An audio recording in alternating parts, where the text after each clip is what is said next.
inside here, okay? Because this piece here, what's inside is this, okay? So this is what is inside that, and look how heavy that was. Yeah. It's not heavy at all, okay? So I want you to come over and take a look at the top, okay? So if you look, see that right here where it says saline charge, you see there's two needles. Come on in, Jeff, take a peek. There's two needles sticking up, okay? You take where it looks at where it says collection, you see there is one needle, okay? There's a reason for that, okay? The vacuum. So this right here is called a collection vial. There is another name, and I can't for the life of me think of what it is, but I will email it to you guys and tell you because it's been gone out of my brain, okay? So this is a collection vial, but there's a second name to it also, okay? We put this over the one needle, okay, to keep it sterile, okay? So when we are transporting this, okay, or when we're not using it, we want to keep that one needle sterile. Why do we want to keep that needle sterile? Because why? Going in a patient. Going in a patient. That's the technetium is going to come out of here. So we don't want to have that needle contaminated, you know, unsanitary, because that dose is going to go into a patient. It's going to go into a lot of patients. Okay, make sense? Yeah. Okay. So now the two little needles is where we're going to put our saline. Okay? So when we put our saline on there, we do not put it on and twist it, okay? Because then we're taking these two needles and trying to do that to them. They'll break, okay? We don't want to break those needles. Make sense? Yes. Remember, a rubidium generator, and this is not rubidium, that's the one you saw, the cabinet kind on the PowerPoint, is $40,000. I don't know the cost of this one. How do you keep the saline needles sterile? Huh? How do we keep the saline sterile? By keeping that on there Awesome. I'm until we're ready to confused. use it. Oh, okay. I have a Okay. question. Needles are covered. So when we were going over that, you said to be sure that you always put your saline on first. I will get there. I will Okay. get there, I promise. Okay. So inside here is this piece here, okay? So this one right here is your air intake, okay? So this, if you guys can see how this little needle here, that's why we have two, this one goes up through the one needle on the outside here, puts air in. The saline comes out of the vial down this one and goes down here. Okay, make sense? Can you see it? You good? Okay. This one right here, which is not on the picture, this is how we load on the molly, molybdenum. Okay? We can't put the molybdenum through here. We can't put the molybdenum through here because it will contaminate it. So we put it on through here, and it goes down this outside tube. So see how we have two tubes here? It goes down this outside tube here into your column. Okay? Is that next to your air inlet? No, the Okay. air inlet's just this part right here. Oh, Okay? Alright. It's next to the saline Okay. one. Okay? Okay. So molybdenum goes in through this one. Saline comes down through this one. Okay. And it all comes down into this column. So you kind of see how this kind of shifts around a little bit, and how when you look at the picture on the PowerPoint, how it's dot, dot, dot, dot, dot, dot, dot. It's because it's kind of grainy, crystally, that type of stuff. Now, is it like that always? I don't know, because this is old. It's been used a gazillion times, things like that. So I don't know, has things loosened up? I don't know, okay? But just know that we got little like granules, little particle type things in there, okay? So in here, we have, this is our ion exchange column, okay? So we have alumina in here, and molybdenum likes alumina. So it's going to go and it's attached onto it. It's the same idea when you think of PYP. Technetium likes PYP, and it goes and attaches onto it when we're using it for like MUGAs, okay? Well, it's the same idea. Molybdenum likes the alumina, so it goes and attaches onto it, okay? So we put that in through here, comes on down, and attaches onto the alumina in here, okay? You with me? Okay. We put our saline on here. The saline comes down, passes over or through the column, okay, down to the glass frit, which is down here. You really can't see the glass frit on this one, okay? So it passes down to the glass frit. And the glass frit, remember, is a filter, okay? Because we don't want to let any of those particles, we don't let any of these particles come on through, okay? So it's a filter, okay? So then it passes through the molybdenum sitting here on the aluminum, okay? It's decaying down, okay? And that's how we're getting our technetium off of it. So the technetium is being washed off of here, comes down through here, comes up this line, up into this one, which is this guy right here, without that, okay? Can you guys see it? Good. So this one here, when we put it on, this will be our vacuum, okay? It'll be our vacuum tainer, okay? Our vacuum tainer, there we go, okay? Sound good? Good, okay. So let's do this. I'm gonna show you how to do it. Then I'm gonna break you guys off into 2 groups, okay? It'll be 2 groups of 5. You will get checked off, careful. You will get checked off on how to do this. So each person will do 1 or 2 steps, okay? You'll work together as a team, because I know you don't want to stay here till 6 o'clock for me to do you each individually, correct? I didn't think so. Okay, so going to take my alcohol wipe, rip it open, take it out. I'm going to clean the top of my saline. Really good, okay? Do I clean the needles here? No. Good. It's common sense, but you'd be surprised how many people go, oh, well, of course. It's like, no, those are sharp needles. You don't clean the top of the needle, okay? So I clean this off. I take this, I put it in, push it in, okay? There we go. And you do not twist. There's no screwing it on, okay? Now, I'm going to take this one here. Right now, this is not hot. This is just a vacuum tainer, okay? And I'm going to put it in my shield. Now, the shields you've seen before, you can take it off the top and put it through the top. You can take it off the bottom, put it through the bottom, but not this one.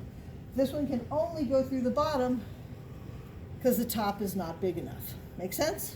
Okay. So, again, this is not hot. I'm gonna put it in here. I'm gonna screw my bottom part on. This just sits there. You be careful because it'll fall right off, okay? Now, this is made for this generator. So I'm gonna go ahead and, almost caught myself here, clean this off, okay? I'm going to take this one off and put that one in. So you see how it fits, okay? And you put the saline on first. And you put the saline on first. Before you turn it Why do you put the saline on first, Jenny?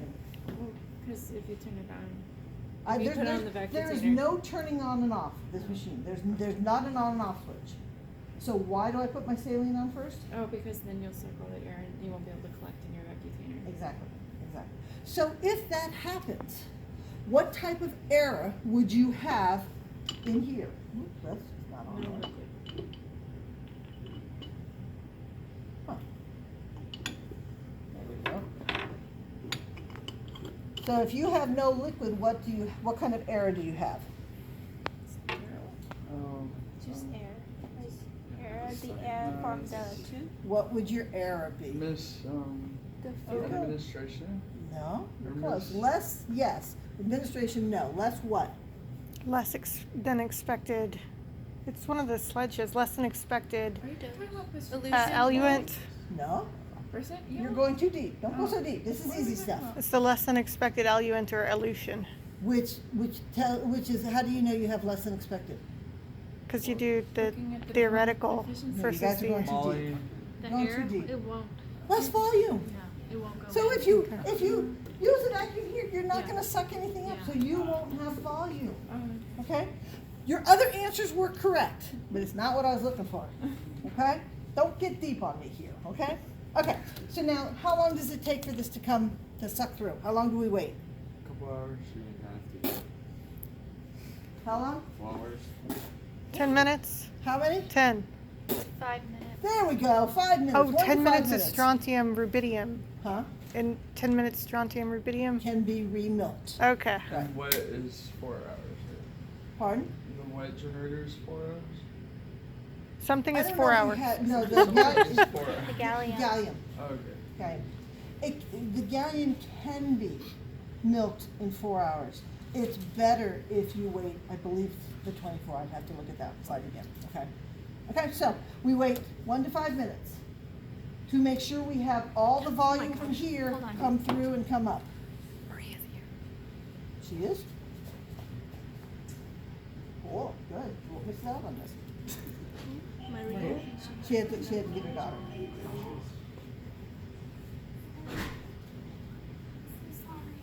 What? Good. Here. I'm sorry. That's, no, I'm glad you're here. I will go over at the end the parts that you missed, okay? Out of the goodness of my heart. Okay. So sorry. I'll No, it's say okay. that myself. Thank you. There we go. Okay. So we're in the part right now where we're leaving the generator. Don't worry about what you missed. We will go over it. Okay? So I've waited 1 to 5 minutes. It's been sucked in. Now I've got a dose in here. Okay? So my next step is to find out how much dose I have. Okay? So I'm going to go ahead and take this off, put my cap back on, take this, wipe it off, cover my needle back up. Now I can step away from it and go do my next step, okay? So let's go ahead and go into the hot lab. Check and see how much dose we have. So of course I'm gonna put it behind a shield, okay? I'm going to take this, open it up. I'm gonna come right where you are, Elizabeth. This is hot, hot, hot, hot, hot. So that means your hands are out of the way. There we go. I'll bring this. I'm gonna put it in here. I'm gonna check it. I wanna see how much tech I have. I press my tech and it counts. So, We failed. yeah. Why did we fail? 0. So, it better not read anything right now, because there better not be any radiation there, okay? So I'm checking to see how much technetium I have. I will give you a number, okay? So now I know how much I have in here, okay? So now, what I need to do is I need to check and see, is this Molly Assay shield, there you go, is this hot without anything in it, okay? Is there contamination on this? Because if there's contamination on this, when I go to read this, my numbers are wrong, okay? Make sense? Okay, so I will take my dose out, very hot dose, put it under here, there we go, okay?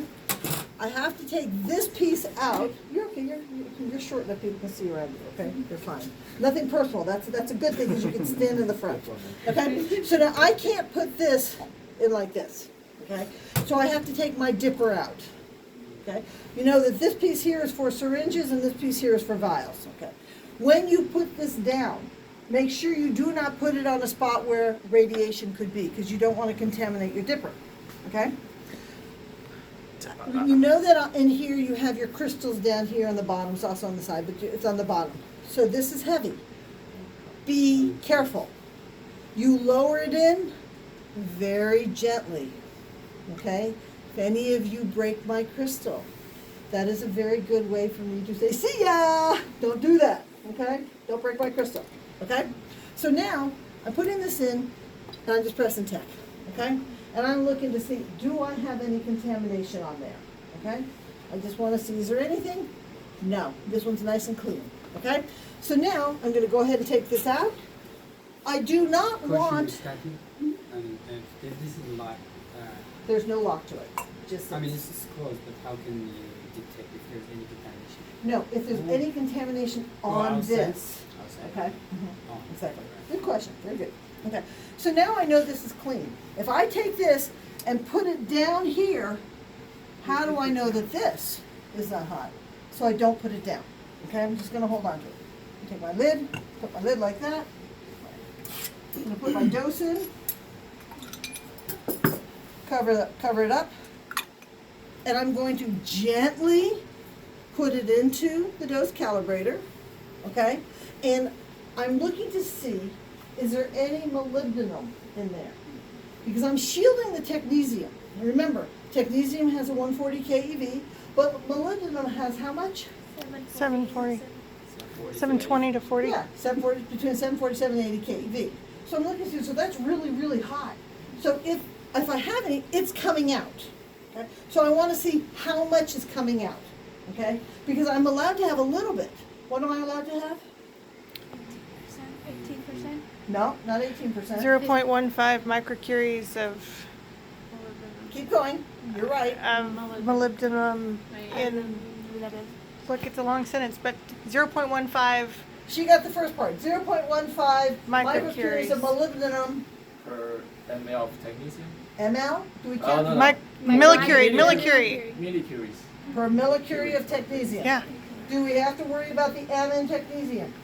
Yes. Because is there a 99 technesium? No. Yes, Oh, there there- is. Yes, but it's There is. not There's a metastable. 99 technesium. M makes it radioactive. Okay? Okay, so we're checking this. I will give you a number. Okay? And then you'll do some calculations. Yay! Okay? So now I'm going to go ahead and take this out.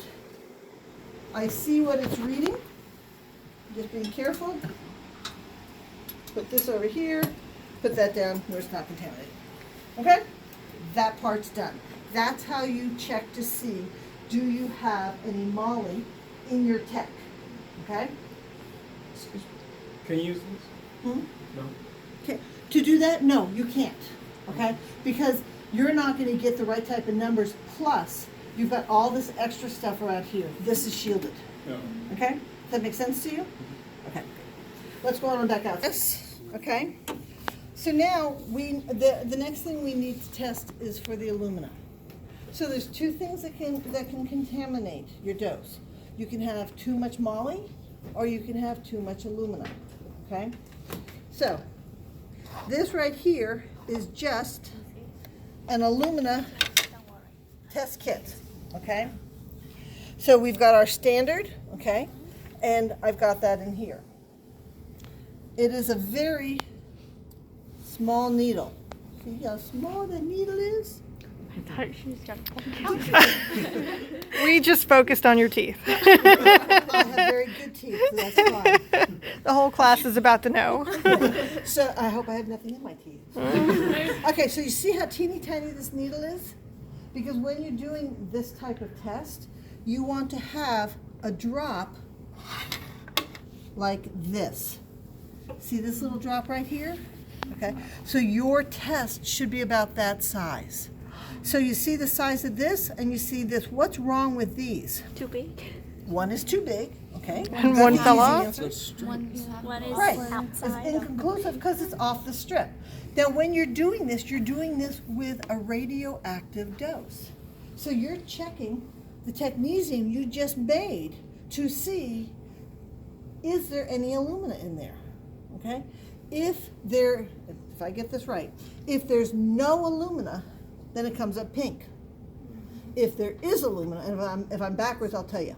And if there is alumina, it comes up kind of a very light color, either light pink or whitish or something like that. Okay? But I'll double check to make sure I didn't reverse it on you. You look confused, Jeff. Yeah, I know. Okay. I think about the colors. Oh, Yeah, the colors and the the backwards how and- much pink and things like that, or okay. So I will let you know if I reverse that. Okay. But to my knowledge, at this moment right now, if you see a dot like that, that is a good dot. Okay, it's a good color. Okay, if you see it like this, too big. Okay, off the paper, and I couldn't make one that showed white. Okay. So what you guys are going to do here now, so if it's reading wrong, then that means you have too much alumina, which means you do not use that dose. It's the same thing, that if you have too much moly, you do not use that dose. And we're not talking 10 millicuries. We're talking maybe 120 millicuries, okay? Because you're using the dose that you just made, which is a large amount, okay? Because from that large amount, you're going to draw many doses from it, okay? So that's a big dose to have to throw it away. But you'd rather throw it away than give somebody a bad dose, okay? Are those all the same volume that you put on the? Nope. Okay. And I did that on purpose to Okay. show you bad. That is good, do this. That is bad, don't do that. That is bad. Don't do that. That is good. So I'm thinking like, so regardless, it's still the same color. It's still the same color, right? How do you know that you have too much alumina if it's still the same? Because it won't be the same color. Well, okay. What if they're colorful? This, That's litmus paper. somebody else to read it. Yeah, It only what is- reacts That is to. the correct color. How do you know? If there is too much alumina, okay, it is going to be whitish or very light pink. Very light. I mean, you'll see a difference. Dark pink is good. Light pink alumina. Not dark, not, not like putting a drop of this, but yeah, basically. Dark. You're, okay. you're looking for the pink and not a white or extremely pale pink or something like that. So are we Okay. using that syringe or this syringe? These are just made up for you guys to practice. That's all that is. Okay, but Okay. in real life we do You'll the use small something one. that teeny Okay. tiny. Yeah. But aren't that harder? This No, this. yes, This is it is. bigger. It is harder because it's bigger. But why would I make something harder for you? So that later on it's easier. There you go. Will there be something to compare our results to so we can decide if it's good or bad? You know how you decide if it's good or bad? You show it to me Okay. when we change groups. Okay. Okay. Hey Roy, what's up? I'm in the middle. What we're gonna do, guys, is we're gonna break off into two groups, okay? So I want you